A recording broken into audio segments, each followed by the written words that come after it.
সালাতে দোয়া কবুল হয়। সালাতে দোয়া কবুলের 3 জায়গা। একটা হচ্ছে তাকবীরে তাহরিমার পরে আমরা সানা পড়ি না, আমরা তো একটা পড়ি।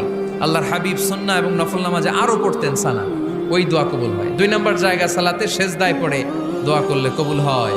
আকরাবু মা ইয়াকুনুল আবদু মির রাব্বিহি ওয়া হুয়া সাজিদ ফাকসিরু ফিহি দুআ। বান্দা যখন সেজদায় লুটিয়ে পড়ে, বান্দা আল্লাহর সবচেয়ে কাছে চলে যায়। তা কিন্তু বিশ্বনবী বলে, সেজদাটা তোমার রবের কুদরতি পায়ের উপরে পড়েছে। সেজদায় পড়ে দোয়া করেন। সালাম ফিরানোর আগে বিশ্বনবী দোয়া করতেন, লা ইউসাল্লিমান্না আহাদুকুম হাত্তা ইয়াতাআওয়াযা মিন আরবা'a।